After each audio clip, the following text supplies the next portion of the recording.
Commander Zektar stared at the monitoring screens in his command center above the blue world of Kepler 442b. The alien commander had watched these displays for 40 years and had never seen anything like this.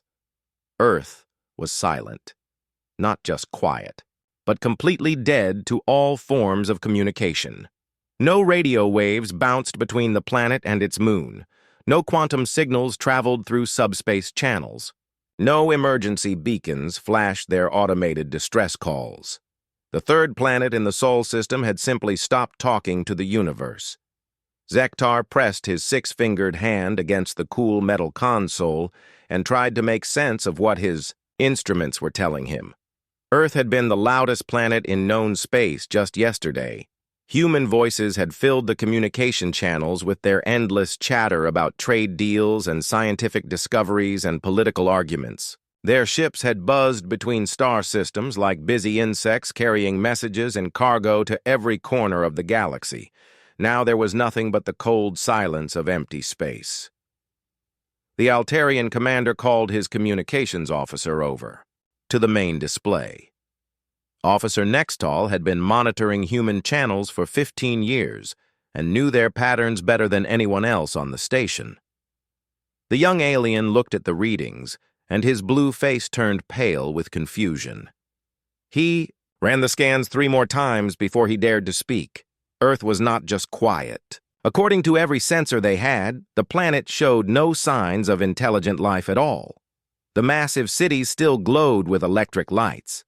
The orbital stations continued their slow dance around the planet. The defense satellites maintained their programmed patrol routes. But there were no life signs anywhere.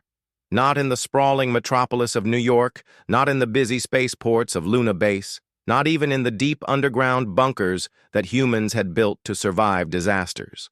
Thousands of light years away on the colony world of New Geneva, Dr. Velnara was making an equally disturbing discovery. The alien archaeologist had come to study human settlement patterns for her research project about multi-species colonization.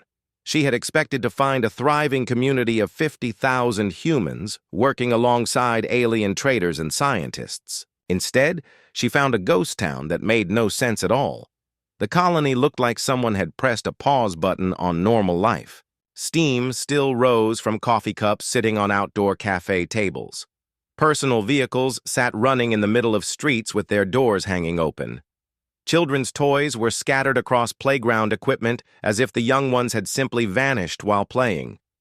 In the residential areas, meals sat half-eaten on dinner tables and video screens still played the morning news programs.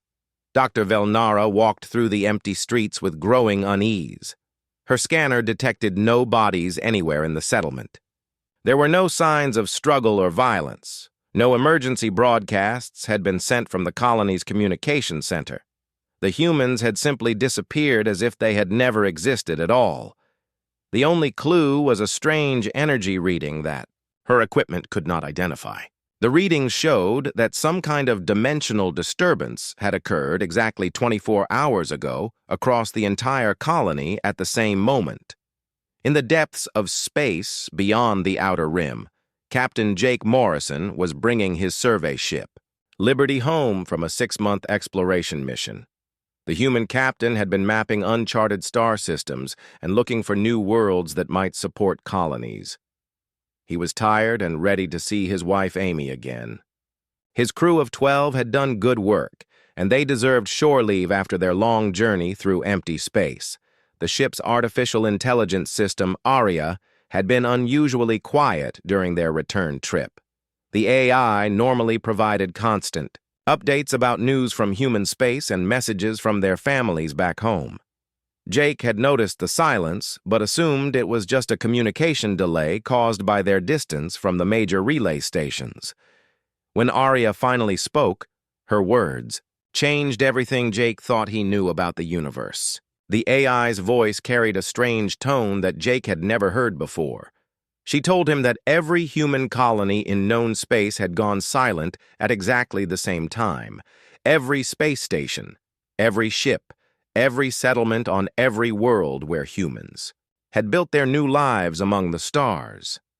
Jake ordered his navigation officer to set course for Earth at maximum speed. The Liberty's engines roared to life and pushed the ship toward their home system faster than they had ever traveled before. As they raced through hyperspace, Aria continued to scan the communication networks for any sign of human activity. She found nothing but empty channels and automated systems continuing their programmed functions without any human oversight.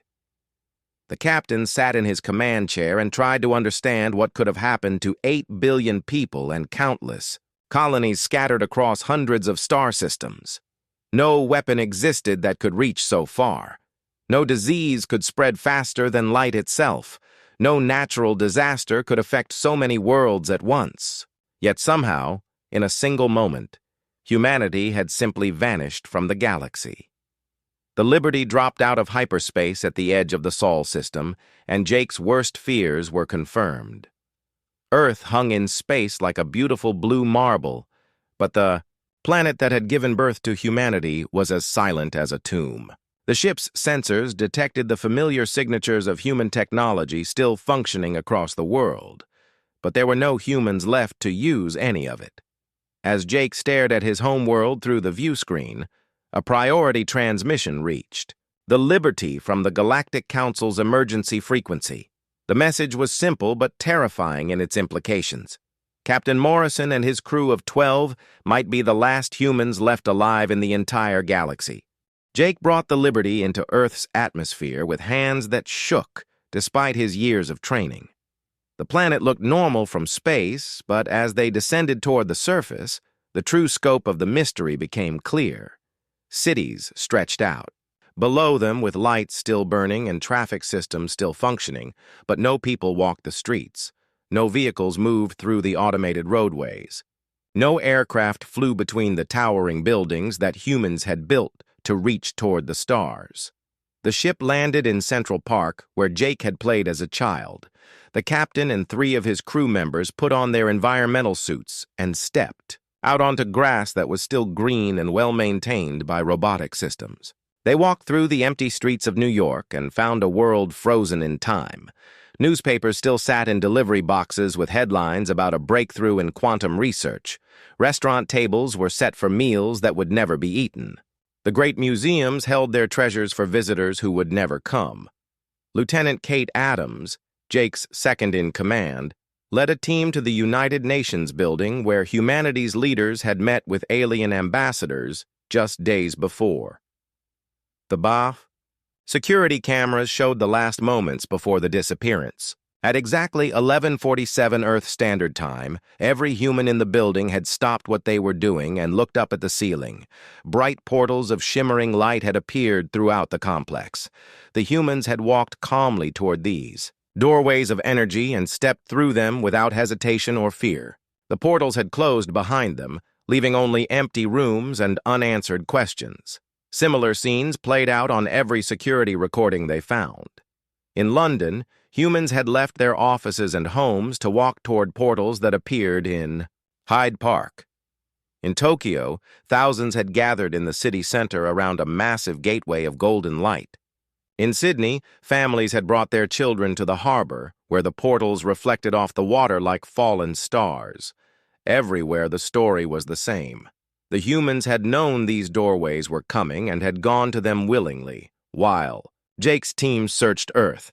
The rest of the galaxy was beginning to understand the true impact of humanity's disappearance.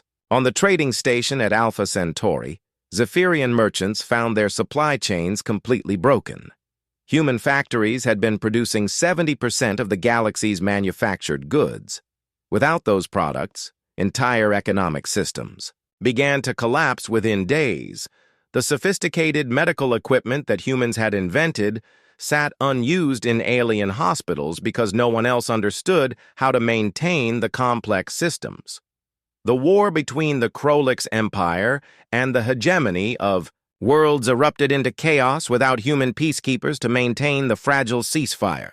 General Thexmore of the Krolix fleet tried to coordinate his forces against hegemony attacks, but his tactical computers kept failing.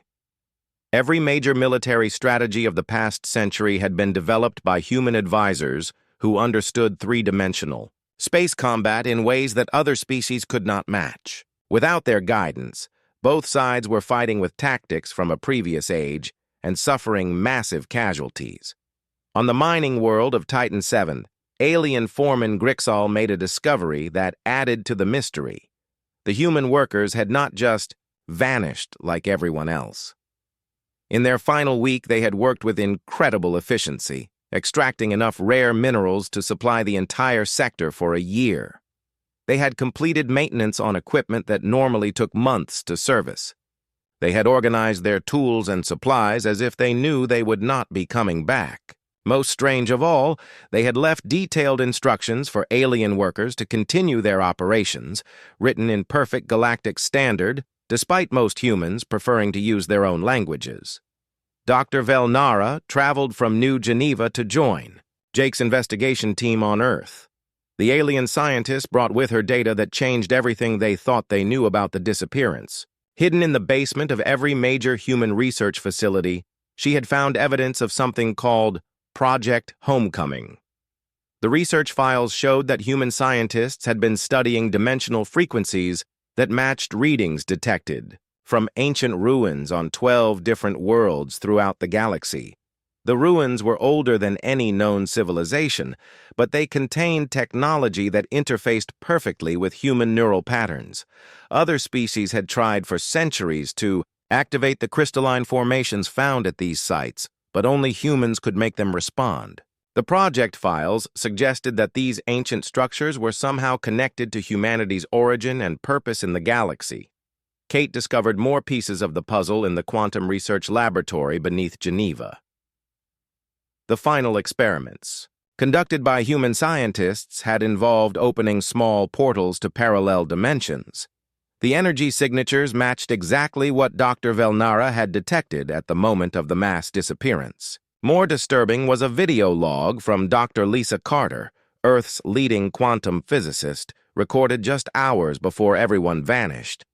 Dr. Carter spoke directly to the camera with eyes that seemed to see beyond the present moment. She explained that humans were not native to this dimension of reality. They were refugees from a parallel universe where an ancient enemy had destroyed their original civilization. The humans of this reality were descendants of survivors who had been placed here by advanced versions of themselves from the future. They had been given false memories of evolving on Earth and spreading across the galaxy naturally. The truth was that humanity had always been preparing for this moment. Every human innovation, every piece of technology they had shared with alien civilizations, every peace treaty they had negotiated had been part of a larger plan. They had been strengthening the galaxy's defenses against a threat that most species did not even know existed. The dimensional portals were not an evacuation, but an activation. Humanity had been called to fulfill their true purpose as guardians of reality itself. Jake stood in the empty laboratory and tried to process what he was learning. His wife Amy had been one of the scientists working on Project Homecoming.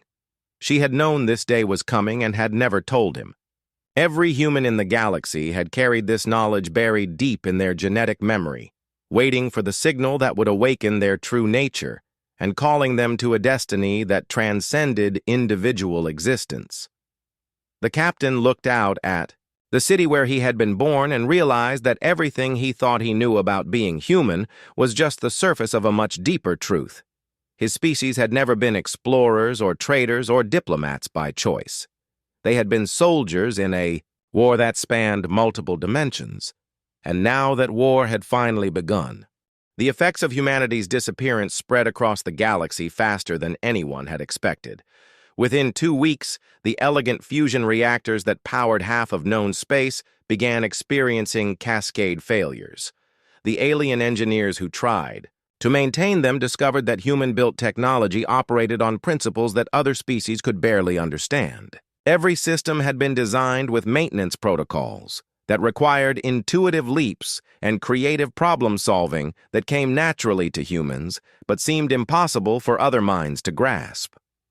On the trade hub of Kepler Station, Administrator Quindal watched helplessly as critical life support systems began to fail. The human technicians who had designed the station's atmospheric processors had created machines that adapted to changing conditions through what they called educated guessing. Without humans to make those intuitive adjustments, the systems were slowly breaking down in ways that no manual could predict or prevent. The Galactic Council called an emergency session to address the crisis. Representatives from 43 different species gathered on the neutral world of Harmony to discuss what could be done. Minister Quendal of the Altarian Federation presented evidence that shocked everyone in the Great Assembly Hall. Every major technological breakthrough of the past century had originated from human research. Faster-than-light communication networks, zero-point energy generators, quantum processing computers, and advanced medical nanobots had all been human, innovations that other species had simply adopted and improved upon. Without humans continuing to push the boundaries of what was possible, technological progress had not just stopped, but was beginning to reverse. The complex systems that held galactic civilization together required constant innovation to remain stable, and humans had been the primary source of that innovation for longer than anyone had realized. Dr. Velnara presented her findings about the ancient ruins to the assembled delegates, explaining that the crystalline structures found on 12 worlds throughout the galaxy were all connected through dimensional frequencies that only human neural patterns could access. The ruins were not built by any known alien civilization. They were early warning systems and escape routes constructed by time-displaced humans who had been preparing for this exact moment. The structures had been waiting for thousands of years for their creators to evolve to the point where they could activate the defensive network that would protect reality itself from an enemy that existed between dimensions. Jake and his crew traveled to the first of the ancient sites on the world of Kepler 186f. The crystalline formation rose from the planet's surface like a mountain of living light, pulsing with energy patterns that made their instruments go wild. When Jake placed his hand on the central crystal, the entire structure responded to his touch. Images flooded his mind, showing him glimpses of a war that was being fought across multiple realities simultaneously. He saw versions of humanity that had evolved beyond physical form, existing as pure consciousness in dimensions where thought was the only substance. He witnessed the destruction of entire universes by entities that consumed the very concept of existence, leaving behind voids where nothing could ever be again. He watched as different versions of humanity sacrificed themselves to seal dimensional barriers and protect other realities from the spreading darkness. The visions showed him that his wife, Amy, and every other human who had disappeared were now part of a vast defense network that spanned infinite realities. They had become living components of a system designed to keep the devourers from breaking through into populated dimensions. But the network was not complete, and the enemy was growing stronger with each reality they consumed. Lieutenant Commander Steve Walsh, the Liberty's chief engineer, made a disturbing discovery while running diagnostics on their ship. Hidden systems throughout the vessel were activating on their own, revealing technology that he had never seen before. The Liberty had been modified with equipment that could manipulate matter at the quantum level and create complex biological structures from raw energy. The ship was not just an exploration vessel, but a seed ship designed to restart human civilization after the current crisis was resolved. Meanwhile, on the war-torn border between Krolix and Hegemony space, the conflict was spiraling out of control, without human mediators to maintain peace. Commander Thexmore realized that human military advisors had not just been skilled tacticians, but had possessed an almost supernatural ability to predict enemy movements and coordinate complex battle strategies across vast distances. Without their guidance, both sides were suffering devastating losses that would take generations to recover from. The fighting was also having unexpected effects on local spacetime. The massive energy weapons being used by both fleets were creating distortions in the fabric of reality that made Dr. Velnara's instruments scream with alarm. The dimensional barriers that kept the Devourers out of normal space were being weakened by the uncontrolled warfare, creating potential entry points for the enemy that humanity was fighting to keep at bay. On the mining world of Titan 7th, Alien, workers discovered that the humans had left behind more than just detailed instructions. Hidden in the deepest tunnels were storage facilities containing genetic templates and advanced medical equipment that could create new human life from preserved DNA samples. The miners had unknowingly been extracting rare materials needed to power the dimensional defense network that their human colleagues had been secretly constructing. Jake received a transmission from deep space that changed everything. The message came through quantum channels that his ship's equipment should not have been able to access. The voice belonged to Admiral Ryan Cooper, a human fleet commander who had disappeared with everyone else 2 weeks earlier. Ryan explained that the disappeared humans still existed, but in a dimension that overlapped with normal space. They were fighting to keep reality stable, while an enemy beyond imagination tried to break through and devour everything that had ever existed. The Admiral's message contained coordinates that led Jake to a hidden facility in the asteroid belt between Mars and Jupiter. The base had been disguised as a mining operation, but was actually a research station where humans had been preparing for the coming war for decades. Inside, Jake found laboratories full of technology that seemed to blend science with something that could only be called magic. The equipment could manipulate the fundamental forces that held reality together, allowing its operators to reinforce the barriers between dimensions or create new passages when needed. Dr. Velnara studied the human technology with growing amazement and fear. The machines required operators with neural patterns that could process information in ways that violated the known laws of physics. Humans had evolved brains that functioned partially outside normal space-time, allowing them to perceive and interact with forces that other species could not even detect. This explained why human innovations always seemed to work on principles that other civilizations found impossible to duplicate. The facility contained one more revelation that shook Jake to his core. In the central chamber was a massive display, showing the current state of the dimensional war. Reality was losing. The Devourers had already consumed hundreds of parallel universes and were pressing against the barriers protecting this dimension. The Human Defense Network was holding them back, but barely, and the network needed additional power sources to maintain the protective barriers. The power could only come from willing sacrifices of conscious beings who understood what they were giving up. Jake realized that he and his crew were being asked to make the same choice that every other human had already made. They could continue existing as individuals in normal space, or they could join the network and help protect everything they cared about from an enemy that would not stop until all of existence had been devoured. Jake made the difficult decision to travel to the galactic core, where the ancient records had indicated they would find the source of the dimensional disturbances. The Liberty jumped through hyperspace toward the massive black hole at the center of the galaxy, guided by coordinates that Admiral Cooper had provided in his transmission. As they approached the dangerous region where space itself was twisted by gravitational forces beyond imagination, their sensors detected something that should not have existed. A massive structure orbited the black hole in a stable pattern that defied every known law of physics. The station was larger than most moons and appeared to be constructed from the same crystalline material found in the ancient ruins throughout the galaxy. Energy flowed through its transparent walls in patterns that hurt to look at directly, creating a light show that painted the surrounding space in colors that had no names. Dr. Velnara worked frantically with the ship's sensors to analyze the station's composition and purpose.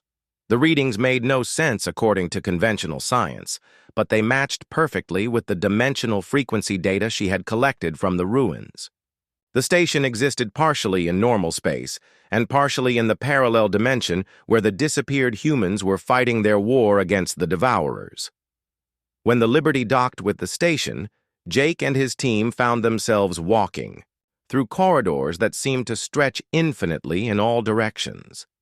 The artificial gravity felt normal, but their instruments detected spatial distortions that suggested the interior was much larger than the exterior could possibly contain.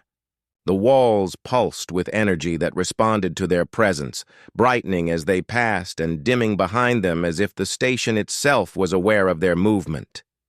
In the central chamber, they discovered a library that contained the complete history of humanity's true origin and purpose. The records were written in a language that looked like ancient human symbols, but conveyed meaning directly into their minds without the need for translation. Jake learned that his species had been fighting the Devourers across multiple realities for millions of years, always losing ground but never giving up hope. The original human civilization had existed in a dimension where thought and reality were the same thing, allowing them to create wonders that other species could barely imagine. They had built vast cities that floated in oceans of pure consciousness and had achieved perfect harmony between mind and matter. But their paradise had attracted the attention of the Devourers, entities that fed on the creative force of living, consciousness. The war that followed had raged for eons across countless realities. The Devourers consumed entire universes by devouring the thoughts and dreams of their inhabitants, leaving behind empty voids where nothing could ever exist again. Each time they destroyed a reality, they grew stronger and more capable of breaking through into new dimensions. Humanity had fought them with weapons made of crystallized hope and shields forged from the memories of loved ones. But conventional warfare could not stop an enemy that existed beyond the normal rules of existence. The solution had been desperate and brilliant in its scope. Advanced humans from multiple timelines had worked together to create a network of refugee populations scattered across different realities. Each group would be given false memories of evolving naturally on their worlds, allowing them to develop unique strengths and abilities while remaining hidden from the Devourers. When the network was complete, all the scattered human populations would be activated simultaneously to create a defense system that spanned infinite dimensions. Jake's reality had been one of the last to be activated because his version of humanity had developed the most crucial ability of all. They could exist simultaneously in multiple dimensions without losing their individual consciousness, making them perfect coordinators for the vast defense network. Every human innovation, every act of creativity, every moment of compassion had been strengthening the barriers between realities and preparing for the final battle against the Devourers.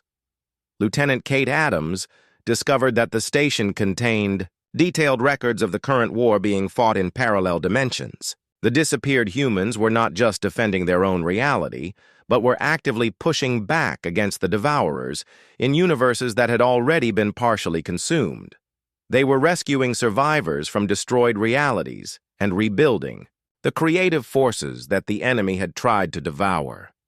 The war was not going well despite humanity's desperate efforts. The Devourers had learned to adapt to each new defense that the humans created, finding ways to corrupt the very weapons that were meant to stop them. They had begun turning rescued survivors into weapons against their saviors, creating beings that looked like humans but carried the hunger of the void within their souls. The defense network was holding but barely, and it needed reinforcement from sources that the enemy could not predict or corrupt. Dr. Velnara made a connection that changed everything they thought they knew about the crisis. The station was not just a library or communications hub, but a massive amplification device that could boost the power of the dimensional defense network. It had been constructed around the galactic core because black holes were natural generators of the exotic energy needed to reinforce reality's barriers. The station had been waiting for the right moment to activate when the network needed additional power to survive the Devourer's final assault. Jake received another transmission from Admiral Cooper, but this time the message came from his wife, Amy. She appeared as a shimmering hologram in the station's central chamber, looking exactly as she had when he last saw her, but surrounded by an aura of energy that made her seem more than human. Amy explained that the disappeared humans existed in a state between individual consciousness and collective awareness, allowing them to coordinate their efforts across multiple realities while maintaining their personal identities. Amy told Jake that the Defense Network was preparing for the final battle that would determine the fate of all existence. The Devourers had gathered their forces from hundreds of consumed realities and were preparing to launch a coordinated assault on the remaining dimensions. If they succeeded, nothing would survive. Not humans, not aliens, not even the basic concepts of space and time. Everything would be reduced to the empty hunger that drove the Devourers to consume reality itself. The network needed additional power to survive the coming assault, but the power could only come from conscious beings who chose to sacrifice their individual existence for the greater good. Every alien species in the galaxy would have to make the same choice that humanity had already made. They would have to give up their separate identities and become part of something larger than themselves. Steve Walsh discovered that the Liberty's hidden modifications included systems that could convert living beings into pure consciousness and transfer them into the Defense Network. The ship had been designed to carry willing volunteers from other species who wanted to join the fight against the Devourers, but the process was irreversible and required complete trust in humanity's promise that the sacrifice would not be in vain. Jake realized that his crew's mission was not just to understand what had happened to humanity, but to convince the alien civilizations of the galaxy to join the Defense Network before it was too late. He would have to ask entire species to give up everything they were in order to become something they had never imagined. The alternative was the complete destruction of all existence, but asking for such a sacrifice seemed impossible. As Jake stood in the station's central chamber surrounded by the accumulated knowledge of countless human civilizations, he understood that the next phase of the war would not be fought with weapons or technology, but with trust and hope. The galaxy's survival depended on whether alien species could believe in humanity's promise that their sacrifice would protect something greater than individual survival. The fate of all existence rested on Jake's ability to convince civilizations that had barely known humans to trust them with their very souls. Jake returned from the galactic core to find the galaxy transforming in ways that filled him with dread. Reports flooded in from across known space describing phenomena that no one could explain. Stars began flickering with unnatural light that hurt to observe directly, pulsing in patterns that seemed almost like a heartbeat. Several outer rim systems reported gravity anomalies where entire planets momentarily lost their orbital stability before snapping back into place with violent tectonic disruptions. Dr. Velnara analyzed the data and confirmed what Jake feared most. Reality itself was showing signs of damage. The dimensional barriers that separated normal space from the void where the Devourers waited were developing cracks that allowed their influence to seep through. The strange stellar phenomena were not natural events, but symptoms of a universe under siege by forces that existed beyond the normal rules of physics. The Galactic Council convened another emergency session, but this time the representatives arrived in a state of panic rather than confusion. The economic collapse caused by humanity's disappearance had been devastating, but these new developments threatened the basic stability of existence itself. Worlds that had stood for billions of years were experiencing reality storms that turned matter into energy and back again in random patterns that defied all scientific understanding. Jake transmitted Admiral Cooper's message to the assembled delegates, explaining the true nature of the crisis and what would be required to survive it. The reaction was exactly what he had expected. The Zephyrian trade minister accused humanity of creating the problem in the first place. The Krolyk's military representative demanded proof that the human claims were true. The hegemony ambassador suggested that the entire crisis was an elaborate, human plot to gain control over galactic civilization. Only Dr. Velnara supported Jake's explanation, presenting her research data about the ancient ruins and dimensional frequencies to prove that humanity had been preparing for this crisis for millennia. She explained that every human innovation, every act of cooperation, every moment of creativity had been strengthening the galaxy's defenses against an enemy that most species could not even comprehend. Without humanity's constant vigilance, the Devourers would have broken through centuries ago. The debate was interrupted by an emergency transmission from the Border Patrol station at Wolf 359. Commander Zektar's voice carried a mixture of fear and wonder as he described what his sensors were detecting. Rifts were opening in normal space, tiers in reality that revealed glimpses of the void beyond. Through these cracks came things that his instruments could not properly classify. They appeared to be made of darkness given form, entities that absorbed light and heat and life itself wherever they passed. Jake recognized the description from the records he had found at the Galactic Core Station.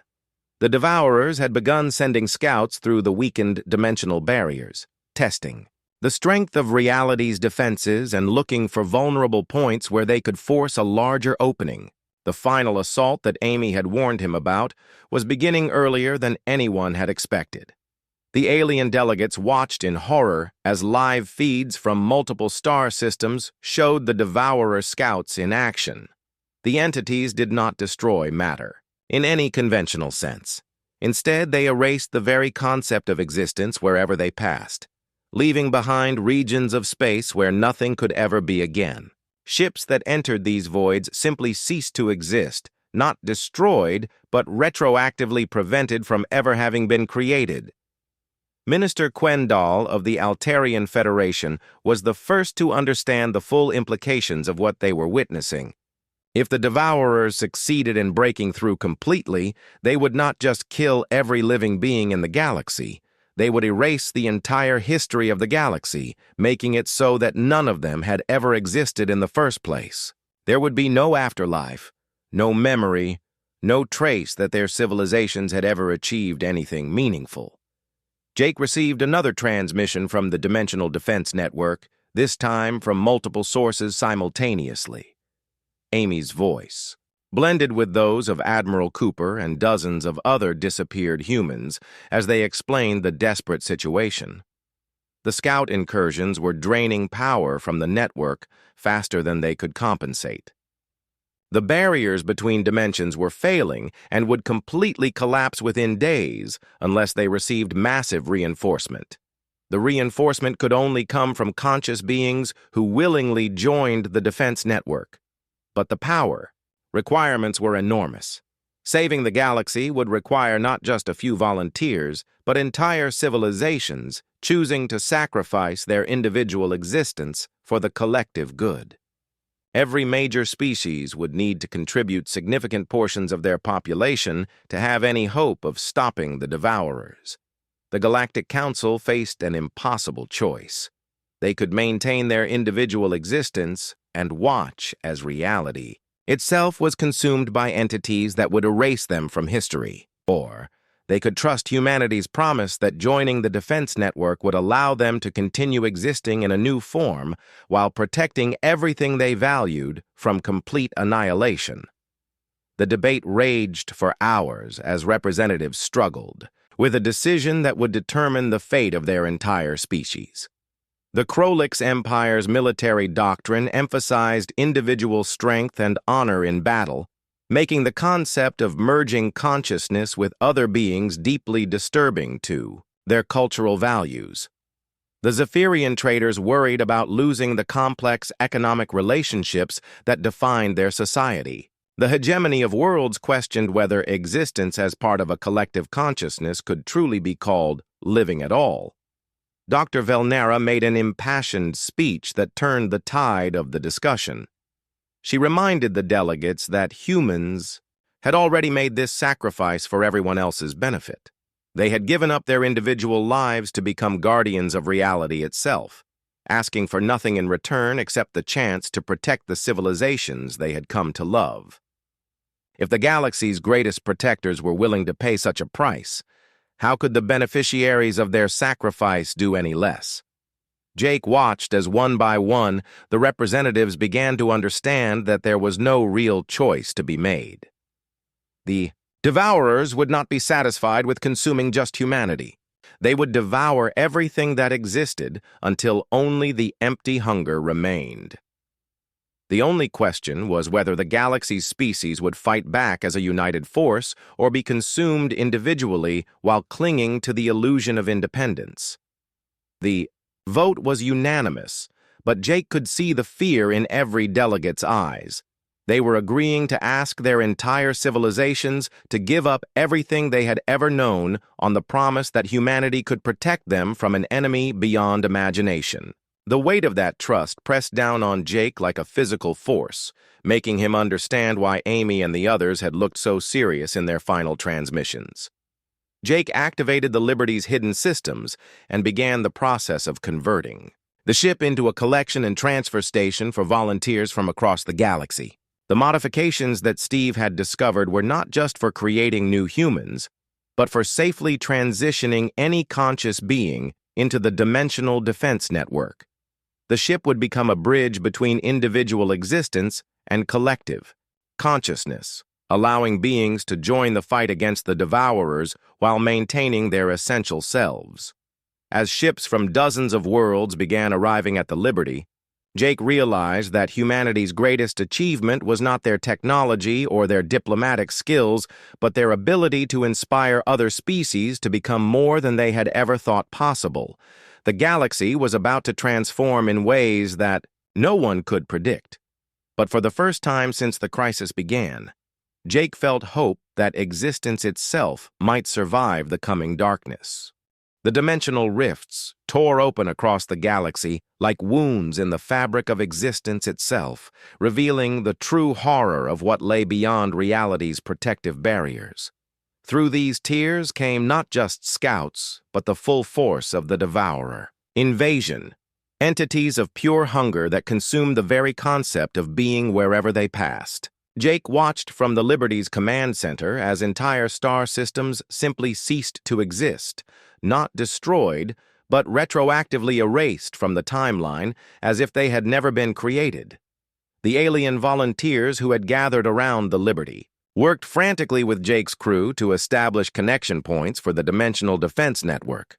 Dr. Velnera had modified her research equipment to interface with human technology, creating hybrid systems that could process both alien neural patterns and human consciousness patterns simultaneously.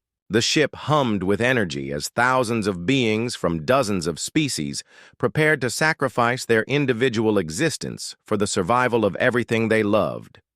Jake received a final transmission from Amy and the other humans in the defense network. Her image appeared in the ship's central hologram projector, but she was no longer alone.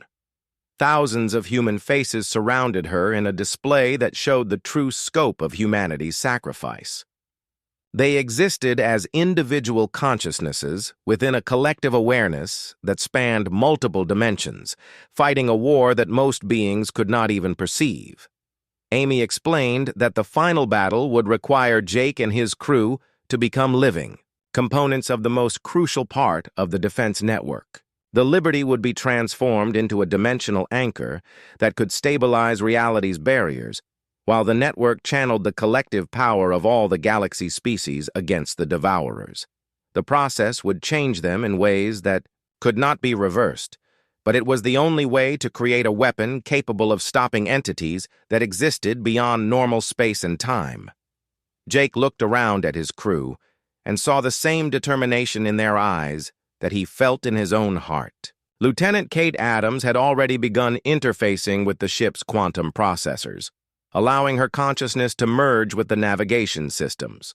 Lieutenant Commander Steve Walsh was connecting himself to the engineering subsystems, becoming one with the ship's power grid and structural framework.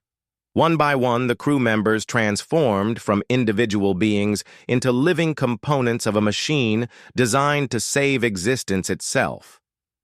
The alien volunteers followed their example, adding their unique neural patterns and species-specific abilities to the growing network. The Altarian Federation's representatives contributed their natural talent for long-range telepathic communication. The Zephyrian traders added their complex understanding of resource flow and distribution networks. The Krolyk's military officers provided their tactical expertise and warriors' discipline. Each species brought something essential to the collective effort. As Jake prepared to take his place as the central consciousness coordinating the dimensional anchor, he felt the presence of every being who had joined the network. Their individual personalities remained intact but were now part of something infinitely larger than the sum of its parts. He could sense Amy's love and Admiral Cooper's determination and the hopes and fears of countless beings who had chosen to trust humanity with their very existence. The transformation process began with a sensation like dissolving into light itself.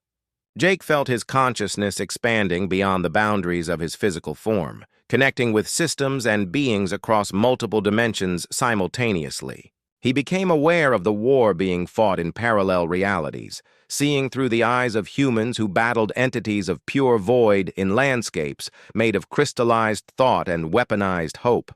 The Liberty evolved around him, its metal and circuits, becoming something that was part machine and part living organism. The ship's hull transformed into crystalline formations that pulsed with the same energy patterns found in the ancient ruins throughout the galaxy.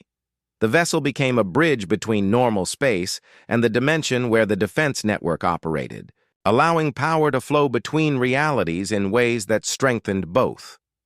Through his expanded awareness, Jake witnessed the true scope of the Devourer assault. The entities had gathered forces from hundreds of consumed realities, creating an army of void that stretched across infinite dimensions. They attacked not just with physical force, but with weapons designed to corrupt the very concepts of hope and creativity that powered the defense network. They turned rescued survivors into hollow shells that carried their hunger back into the network like a virus. The galaxy's united species fought back with everything they had become. The collective consciousness wielded powers that individual beings could never have imagined, reshaping reality itself to create barriers and weapons that could affect entities existing beyond normal physics. They channeled the creative force of countless civilizations into focused beams of pure existence that could restore consumed realities and heal the wounds the Devourers had torn in the fabric of space and time. The battle raged across multiple dimensions simultaneously, with Jake serving as the coordination point for strategies that spanned infinite realities. He directed the flow of power from the dimensional anchor to reinforcement points where the network's defenses were failing.